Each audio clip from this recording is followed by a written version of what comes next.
Hallo und herzlich willkommen bei Pasquali Talks. Ich bin Paul Pasquali, der Gründer von Pasquali, und in unserem Kanal dreht sich alles um Garnen, Designs und die Geschichte dahinter. Dann legen wir los.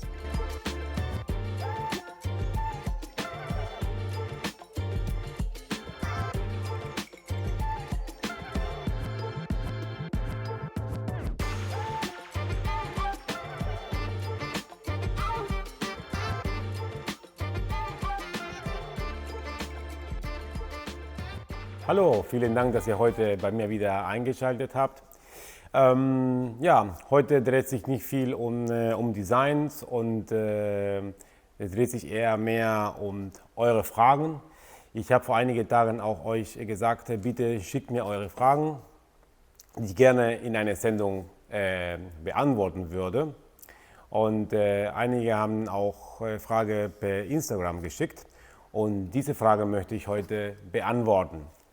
Wenn ihr auch andere Fragen habt, schreibt ihr bitte gerne hier in den Kommentaren. Ich sammle auch die Frage und irgendwann mache ich wieder so eine Sendung, wo ich viele Fragen antworten kann. Schämt euch nicht, fragt ihr, was ihr möchtet. Ich habe tatsächlich hier fast alle Fragen genommen, die geschickt worden sind. Einige, wo mit Datenschutz zu tun hatte, so wo Fragen zu bestimmten Kunden standen, dann kann ich selbstverständlich nicht beantworten. Aber trotzdem könnt ihr gerne alles schreiben, was ihr möchtet. Ich freue mich wirklich. Das ist auch eine Art und Weise, die transparent auch der Firma zu zeigen, dass wir auch nichts zu verstecken haben. Dann fangen wir an mit der ersten Frage. Die erste Frage ist von Ines und sie fragt, wie bist du dazu gekommen, Wolle zu verkaufen? Ja, das war nicht so richtig geplant. Ich habe euch schon mal, ich glaube, in ein erstes Video von uns mal ein bisschen die Geschichte von Pasquali erzählt. Und ich komme ursprünglich aus Argentinien und in 2003 kam ich nach Deutschland. Ich war 19 Jahre alt, also ich wollte studieren und dann habe ich jemanden kennengelernt, die eine Schwiegermutter auch in Argentinien hatte, die ein Webatelier hatte. Schon ein paar Jahre später habe ich meine Frau kennengelernt und sie studierte in der Zeit Modedesign. Und dann habe ich mir gedacht, okay, lass uns mal was zusammen machen. Ich würde gerne, dass wir so eine Firma gründen, wo wir was mit Argentinien machen können, auch dort die Leute unterstützen. Und so habe ich dann angefangen, mit meiner Frau Ponchos zu produzieren. Es war ein schöner Versuch, waren sehr schöne Designs. Wir haben aber kaum was verkauft. Da waren auch die Zeiten, wo Internet schon etwas komplizierter war als heute. Das heißt, es gab eBay und ein paar kleine Plattformen, wo man seine eigenen Produkte verkaufen konnte. Und wir haben einen eBay versucht, dann ging es nicht. Aber da habe ich die erste Kontakt mit Wolle gehabt. Und so war das. Ich war in Argentinien, ich hatte eine sehr kleine Investition auf der Hand. Dann habe ich einfach 2 Koffer volle Merino-Wolle eingekauft, nach Deutschland gebracht und auch in eBay erstmal angefangen, die zu verkaufen als Auktion, weil die Stränge waren alle unterschiedlich. Ich habe das 120 Stränge, 150 Stränge, also es war sehr schwierig, das als Standard zu verkaufen. Ja, und so, das ist die Zusammenfassung. Und so bin ich jetzt Richtung Wolle gekommen und langsam entstand auch eine Passion vom Garn. Die Idee mit der Wolle war eigentlich, Kleidung zu produzieren. So Designs von meiner Frau wollten wir mit der Wolle zu produzieren. Wir sind noch nie dazu gekommen. Aber uns gefällt so, wie das gerade ist, auch sehr gut. Und das ist dann der Anfang, warum ich jetzt Wolle verkaufe.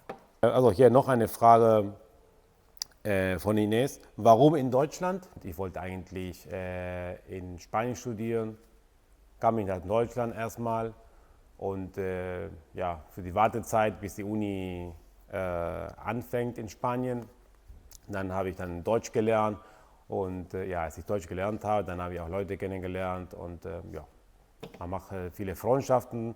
Da war die Familie auch hier, das war viel einfacher, da bin ich hier geblieben und deswegen habe ich auch meine Firma auch in Deutschland gegründet. Arbeitet deine Familie in der Firma? Das ist eine Frage von Viviana. Ja, meine Frau hat am Anfang als Designerin in der Firma Pasquali gearbeitet. Sie hat eigentlich die Designs gemacht für die Zeitschriften. Damals waren die Zeitschriften sehr populär, es gab sehr viele Zeitschriften. Mittlerweile sind nur die besten Strickzeitschriften geblieben, wie die Verena oder Venitas. Und da hat meine Frau die Designs gemacht für die Zeitschriften. Und jetzt unterstützt mich einfach im Unternehmen in verschiedenen Bereichen.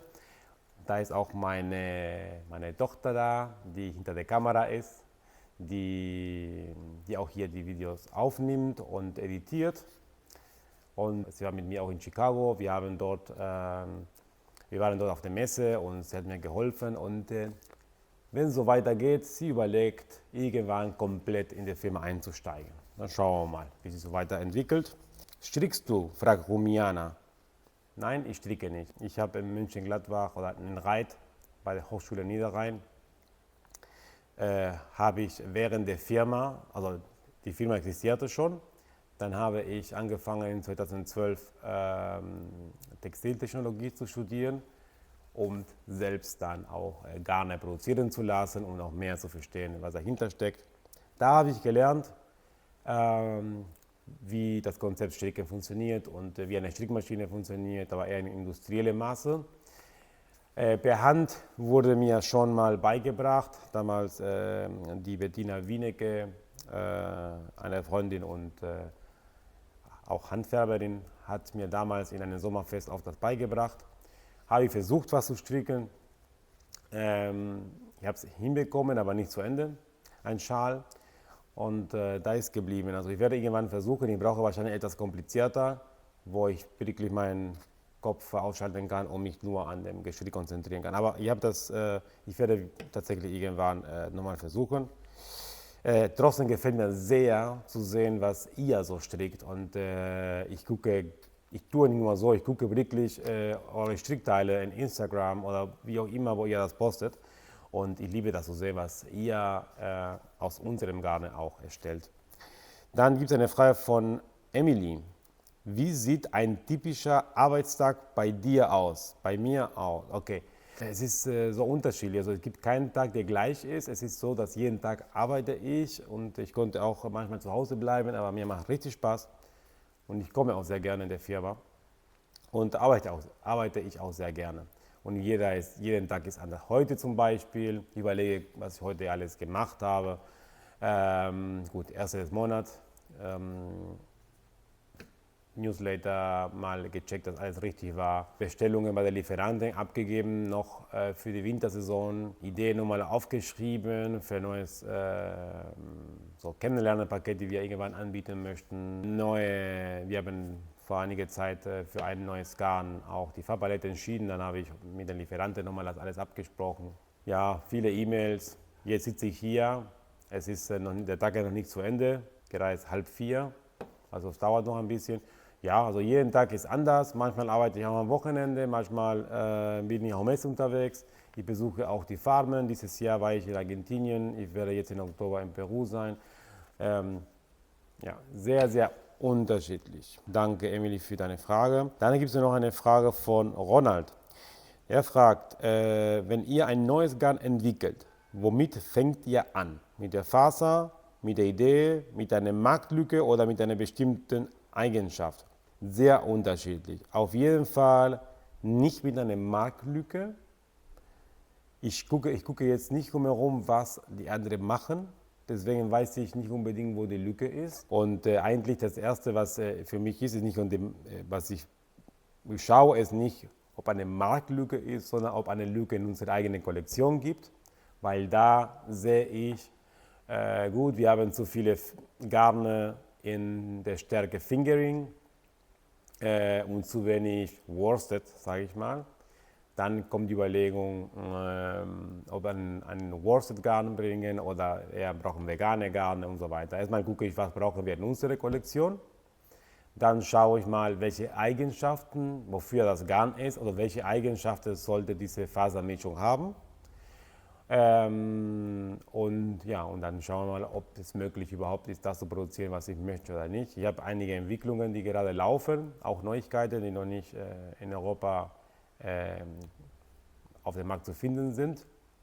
Ja, also, aber es ist nicht, ich mache das nicht, weil es eine Lücke auf dem Markt ist, weil solche Garne gibt es eventuell nicht auf dem Markt, weil keine Marke sich überhaupt traut, in diesen Bereich einzusteigen, oder teilweise sind die Mischungen sehr hochwertig und da muss ich immer auch selbst ein bisschen aufpassen, aber bis jetzt haben wir Innovationen reingebracht, die super angenommen worden sind. So, jetzt haben wir eine Frage von Alex. Warum verschwinden Garne aus dem Sortiment? Ja, also bei uns, also in unserem Konzept ist das nicht so. Also wir sind ein nachhaltiges Unternehmen und nachhaltig geht nicht nur um Öko, das ist nachhaltig produziert, sondern es geht um die Philosophie des Unternehmens, so wie unsere Design auch zeitlos sind. Dann sind auch unsere Garne zeitlos. Damit meine ich, wir haben kaum Fantasiegarne. Wenn man jetzt eine Mohair-Garn als Fantasiegarn betrachtet, haben wir, aber wenn diese ganze starke Fantasiegarne mit bestimmte Glitzer oder Farbverlauf, die sind so Trendprodukte, die haben wir nicht in unserem Sortiment. Absichtlich, weil wir die Garne nicht aus unserem Sortiment nach einem Jahr rausnehmen möchten. Das ist erstmal nicht gut fürs Umwelt. Das ist eine sehr große Belastung für die Lieferanten. Das ist ständig immer neu zu machen, immer neu zu produzieren im Labor, immer neue Farbkarten. Es ist extrem viel zu tun dann. Dann auch für unsere Händlerkunden. Das ist auch ärgerlich, wenn die in einem Jahr lang investieren viel Geld für eine ganze Farbpalette.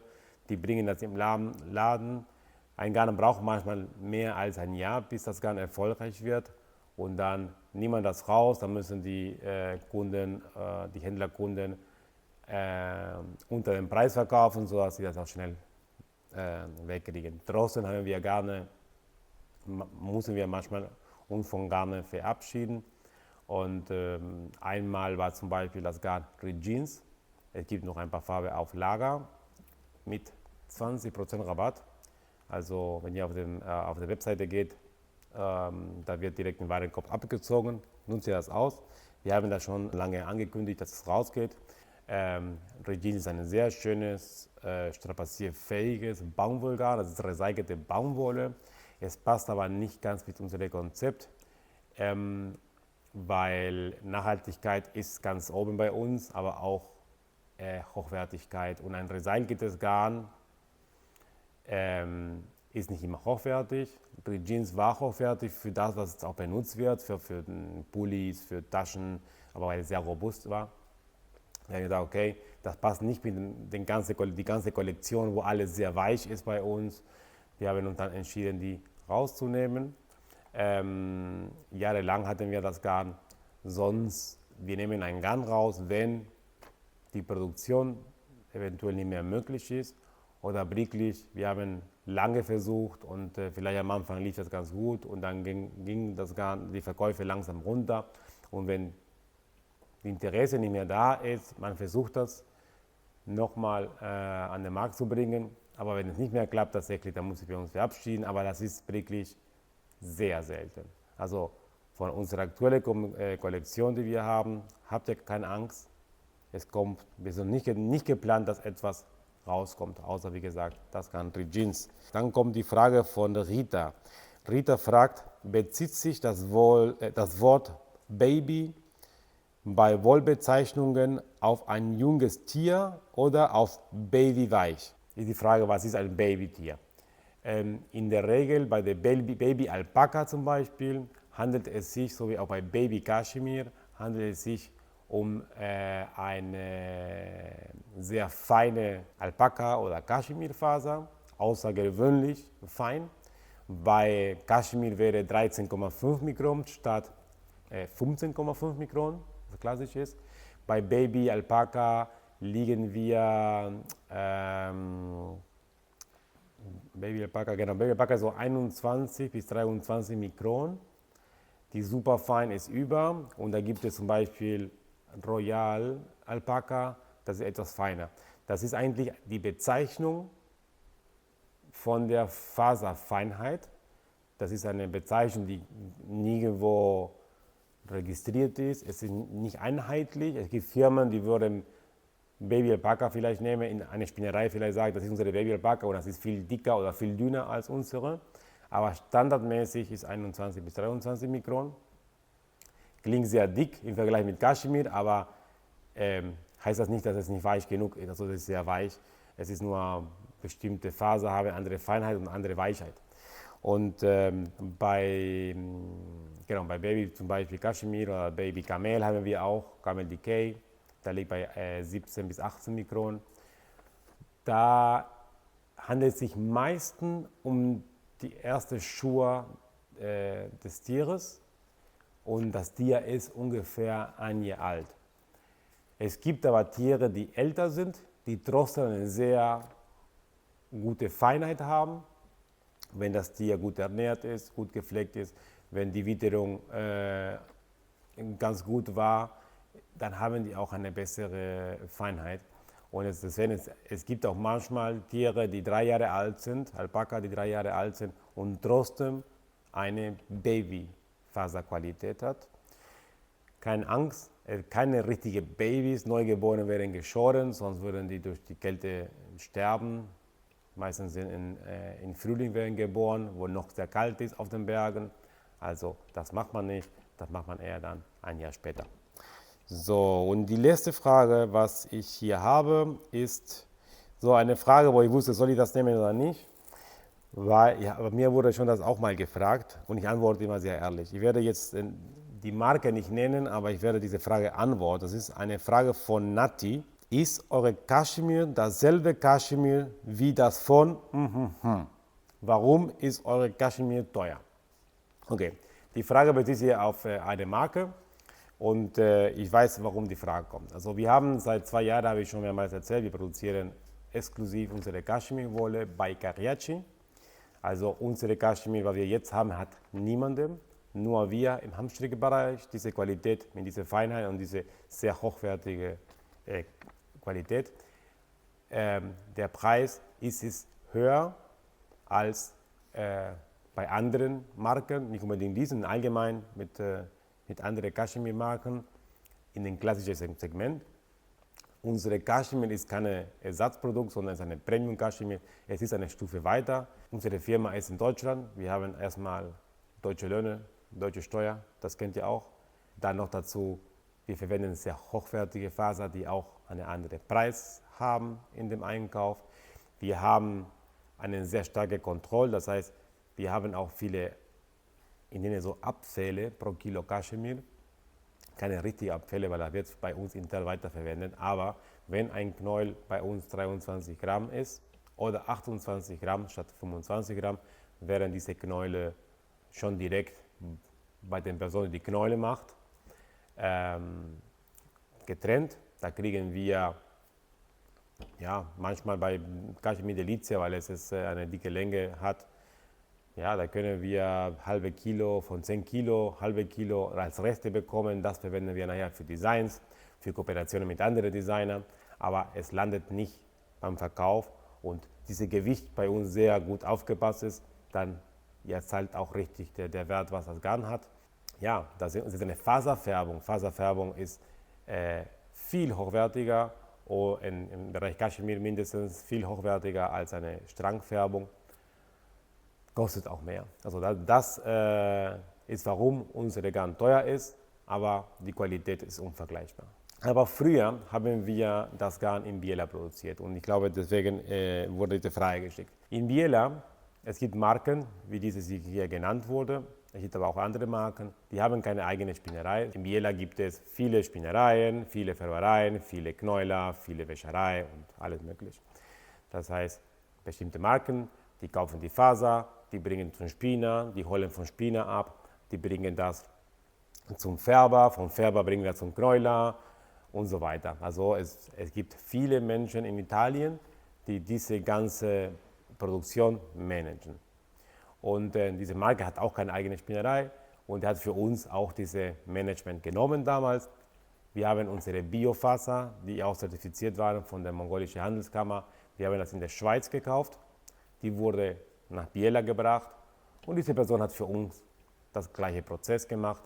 Am Ende sahen die Knäule klar genauso aus wie bei anderen 3, 4 Marken, die ich kenne, genauso aus, weil es bestimmt auch in den gleichen Spinnereien gemacht worden sind. So, aber nochmal zu der Frage, unsere ist auf jeden Fall nicht das gleiche wie diese, nicht dasselbe. Wir haben ein ganz anderes Kaschmir. Ich hoffe, Nati, ich antworte deine Frage, wie du es gewollt hast. Ja? Wir sammeln weitere Fragen von euch, also schreibt ihr bitte in den Kommentaren, gerne auch auf Instagram, am besten in den Kommentaren, auch gerne auch per E-Mail. Und dann würde ich dann, wie gesagt, weitere Fragen sammeln und euch antworten. Ich hoffe, euch hat das Video so gefallen. Ich bin heute wieder allein, aber ich konnte jetzt alle eure Fragen antworten und ich freue mich sehr auf das nächste Video. Tschüss, danke.